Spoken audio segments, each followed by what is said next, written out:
৬টা বছর কিন্তু একভাবেই আমার কেটে গেল এই ডাক্তার দেখাতে দেখাতে।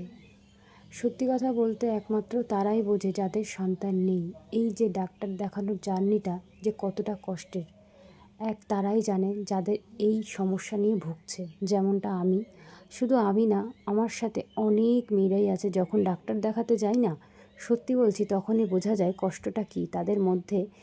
কিচ্ছুই করার নেই, এটা হচ্ছে আমাদের কপাল খারাপ, যার জন্যে আমরা এটা এত বছর ধরে ভুগছি। কী করব বলো, তাও হাল তো ছাড়া যাবে না, না? তো তার জন্যই কিন্তু আজ একটা নতুন ডাক্তার দেখেছি, খুব ভালো উনি। ভালো তো শুনেছি, এখন ওনার কাছে অনেকেই ফল পাচ্ছে, তো ভাবলাম আমরাও দেখিয়ে আসি। তো যাই হোক, আমরা গেছিলাম ট্রেন করে। তো এখানে কিন্তু আমার দাদা আর বৌদি আসবে, দুজনের সঙ্গেই যাব। এখানে এসে কিন্তু টিকিট কেটে নিয়েছে স্টেশন থেকে। আর স্টেশনে ওঠার পরেই তার পরপরই কিন্তু ট্রেন চলে এসছে, আমরা ট্রেন ধরে কিন্তু বেরিয়ে পড়লাম। ডাক্তার দেখাতে গেলে বোঝা যায় মানুষ কতটা কষ্ট করছে এই পর্যন্ত, সবার এই জার্নিটা কত কষ্টের। এক একজনের কাছে যখন শুনি না এক একটা কাহিনী, তখন সত্যি চোখে জল চলে আসে। একটা দিদিভাইয়ের গল্প তোমাদের সঙ্গে শেয়ার করি। তো এখানে কিন্তু চেম্বারে এসেই গেছিলাম তাড়াতাড়ি, চেম্বারে কিন্তু ডাক্তারবাবু দেখে আমরা আবার বাড়িও চলে এসেছিলাম, বেশিক্ষণ লাগেনি আমাদের। তো সকাল সকাল ডাক্তার দেখানো হয়ে গেছিলো, তো সোজা চলে এসেছিলাম হচ্ছে আমার বাবার বাড়িতে। এসেই কিন্তু দেখো আমার এই ভাইয়ের মেয়ে কী করছে, আর এখানে আমার ভাই বউ আছে, ও ভিডিওতে আসতে চায় না। তো আমার সন্টুটা খাচ্ছিল হচ্ছে আইসক্রিম, তা ওর সঙ্গে একটু গল্প করছিলাম। এই বাড়িতে আসলে ওর সঙ্গে একটু থাকলে না সময় কেটে যায়। এমনিও তো বাচ্চা কাচ্চা খুব ভালোবাসি বলে হয়তো ভগবান আমাকে দিচ্ছে না সেই ভালোবাসাটুকু। কী করব বলো, কপালটাই আমার হয়তো খারাপ। তো যাই হোক, যে কথাটা তোমাদের সঙ্গে আমি বলছিলাম, যে ডাক্তার দেখাতে গেলে যেটা আমরা ফেস করতে পারি, যে একটা দিদিভাইয়ের সঙ্গে কথা হয়েছিল, সেই দিদিভাই বলছিল যে এই আমি 6 বছর হচ্ছে, আমার মতোই সেম 6 বছরই চলছে ওনারও। তো উনি কি কি করিয়েছে আমি তোমাদের সঙ্গে বলি। আইভিএফ পর্যন্ত করিয়েছে তিনি, তার সঙ্গে কিন্তু অনেক ট্রিটমেন্ট, সে বলে বোঝাতে পারবো না। আইভিএফ যখন ফেল হয়ে যায়, তখন কি তার সেই মানসিকতা থাকে ডাক্তার দেখানো, কিন্তু তাও উনি হাল কিন্তু ছাড়েনি। আমি সত্যি অবাক হয়ে গেছি, কি বলবো, মানুষ কতটা স্ট্রাগল করতে পারে তো একটা সন্তানের জন্য। তো সেইটাই ভেবে কিন্তু আমিও আমার পথ চলাটা শুরু করেছি নতুন করে এইভাবে। আর একটা দিদিভাইয়ের কথা তোমাদের সঙ্গে বলি, তার পাশেই ছিল উনি। কি বলো তো, ডাক্তার দেখাতে গেলে না অনেকে অনেক কথাই বলে না, বেশ মনটা শান্তিও পায় যে মানুষ কতটা কষ্টে থাকে। তারপরে নিজেদের কথা বলে একটু আমরা নিজেরা বেশ ভালো লাগে। কথায় বলে না, যার সাথে যার ভালো মিল হয় তার সঙ্গে সব কিছুই মিলে যায়। তো যাই হোক, এদিকে কিন্তু আরেকটা দিদিভাই প্রায় 13 বছর হয়ে গেছে বাচ্চা কাচ্চা হয় না। উনি আইওয়াই করানোর সময় যখন উনি ডাক্তারকে দেখিয়েছিল, মানে আইওয়াই করিয়েছিল, ওইখানে ওনার ইনফেকশান হয়ে গেছিলো বাথরুমের জায়গায়। কি বলবো, তাহলে বুঝতে পারছো সেই সমস্যা নিয়ে উনি এখনও পর্যন্ত ভুগছে 13টা বছর। উনি 2টো অপারেশন পর্যন্ত হয়েছে। তাহলে বোঝো একটা মানুষ কত চেষ্টা করছে, একদম হাল ছাড়ছে না একটা সন্তানের জন্য। তো যাই হোক, দেখো তোমাদের সঙ্গে বলতে বলতে আমি কিন্তু আমার ছোট্ট বাচ্চাটার সঙ্গে কত খেলা করলাম। আর সত্যি বলতে বাচ্চা কাচ্চা ভীষণ ভালোবাসি বলে হয়তো পাই না। যাই হোক, শুধু কথায় কথায় এটাই বলছি, কি বলবো, আমার বাড়িতে আসলে আমার এই ছোট্ট বাবার সঙ্গে যখন আমি থাকি না, আমার যখন কখন যে দিন কেটে যায় আমি টের পাই না।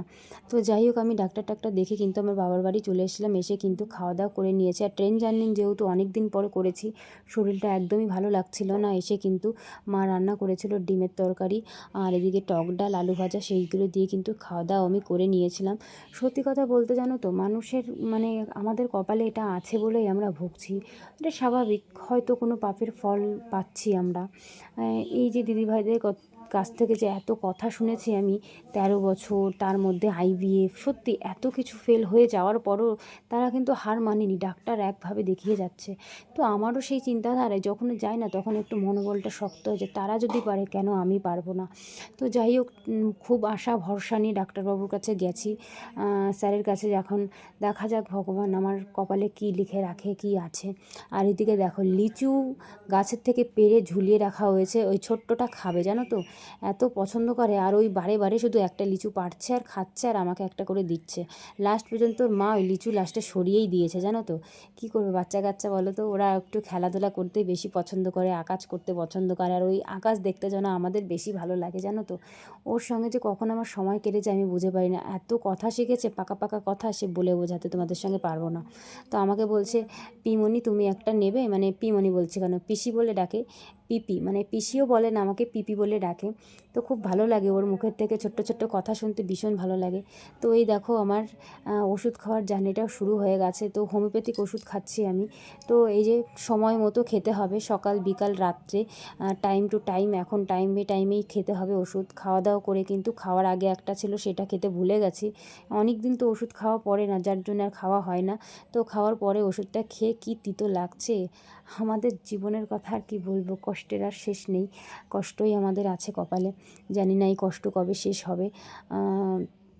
তো এদিকে খাচ্ছি, আর শরীরটাও তেমন ভালো ছিল না, কারণ ওই যে বললাম জার্নিং করে আমার শরীরটা একদম খারাপ হয়ে গেছে। আর সত্যি বলতে কদিন ধরে তো এমনি কানের সমস্যা নিয়ে ভুগছি, ওই এক সমস্যা, কানে শব্দ, এমনিতেই ঘুম হয় না, তারপরে নানান সমস্যা। আর এদিকে কিন্তু বিকালবেলা উঠেছে সেই ঝড়, আর ওয়েদারটা কি সুন্দর লাগছে তাই না, মেঘলা ওয়েদার, এদিকে হাওয়া চলছে, খুব সুন্দর লাগছিল। তো যাই হোক, বাবার বাড়িতে আছি আর 2 দিন, আজকে হয়তো বিকালের দিকে আমি আবার বাড়ি আসবো, মানে পরের দিন সকালবেলা, বিকাল বলছি কেন। তো একটু কাজ আছে, সেই কাজটা মিটিয়ে, কারণ পরের দিন একটা বিয়ে বাড়ি আছে, সেই বিয়ে বাড়িটা থাকবো, থেকে পরের দিন হয়তো চলে আসতে পারি। তো যাই হোক, আমার তো জার্নি শুরু হয়ে গেল, ওষুধ খাওয়ার পালা এখন। কী বলো তো, সত্যি বলতে সবার মুখ দেখে সবার কথা ভেবেই কিন্তু চলতে হয়, কী করা যাবে। কষ্ট তো সবার জীবনে কম বেশি থাকে, কেউর কম কেউর বেশি, এই হচ্ছে জীবন। কষ্ট নিয়ে, ভালো নিয়ে, খারাপ নিয়েই চলতে হয়। তো যাই হোক, চলতে হবে। এই কষ্টটা শুধু ভাবলে হবে না, ঠিক হবে, সময় হলে সবই ঠিক হয়ে যাবে, এটা ভেবেই থাকি সব সময়ের জন্য।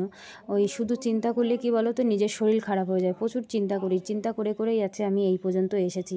তো কিছু করার নেই। তা এদিকে কিন্তু মায়ের ঘরটা এলোমেলো ছিল, ভাবলাম একটু ঘরটা গুছিয়ে রাখি।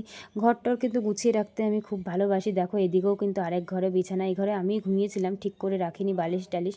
তো ভাবলাম একটু চাদর টাদরগুলো ঠিক করে রাখি। মা আর ভাই বউ গেছিলো একটু একটা গিফট কিনতে, একটা নাকের, ওই বললাম না বিয়ে বাড়ি যাবে, আমাদের নিমন্ত্রণ আছে। তো একটা নাকের কিনতে গেছে, ঝড় পড়ে গেছে, বলছে আমরা আসছি এক্ষুনি। আর এদিকে আমার দিদা আর ভাই এসছে, তোমাদের দেখাবো, আমার দিদার সঙ্গে দেখা করাবো। দেখো এই যে আমার দিদা, আর এই যে আমি যাচ্ছি, আর ভাই আছে, এটা মামার ছেলে, আর ওদিকে আমার মা। দেখো একই রকম। আর যদি আমার একটা মেয়ে হতো তাহলে বুঝতে পারছো, মানে 3টে মা হয়ে যেত, মানে 4 জনের পরে, বেশ ভালো লাগতো বলো। যাই হোক, কপালে নেই বলে আর হয়নি, জানি না কবে হবে।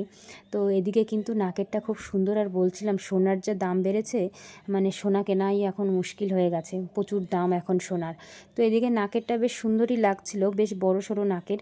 আর এদিকে আরেকটা নাকের মা বলছিল ভালো ছিল, একটু ঝুল ছিল। আমি যে ঝুল নাকের অতটা ভালো লাগবে না বউ মানুষকে, এই গোল নাকের নিয়ে এসছো, এটাই বেশ ভালো লাগবে। তো কমেন্টে জানিও আমার দিদা আর মাকে বা আমাকে একরকম লাগছে কিনা দেখতে। আমরা কিন্তু 3 জনের প্রায় একই রকম দেখতে লাগি। আমি অবশ্য মার মতো অতটা হইনি, আমি আমার বাবার মতো হয়েছি কিছুটা।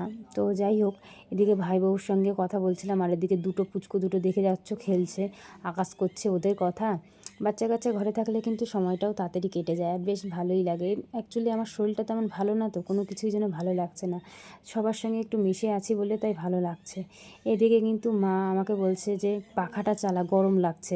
আমি বলছি এই এত সুন্দর ওয়েদারে তোমার গরম লাগছে, মেন কথা হেঁটে এসছে তাড়াতাড়ি করে, যার জন্য গরম লাগছে। তো যাই হোক, এদিকে একটু মা সিঁড়িতে বসলো, আর এদিকে দিদাও বসে আছে। অনেক দিন পর দিদা কিন্তু আমাদের এই বাড়িতে এসেছে। আর তো কি বলবো, আর কিছু বলার নেই, জানো তো। মাথার মধ্যে না চিন্তা লেগেই থাকে। যাই হোক, সবার মধ্যে থাকলে কিন্তু সেই চিন্তাটা থাকে না। তো সবাই বাড়িতে আছে, বেশ ভালোই লাগছে। তো চলো বন্ধুরা, ভিডিওটা এই পর্যন্ত শেষ করবো, পরের একটা নেক্সট ব্লগে দেখা হবে। ভালো থেকো সবাই, সুস্থ থেকো।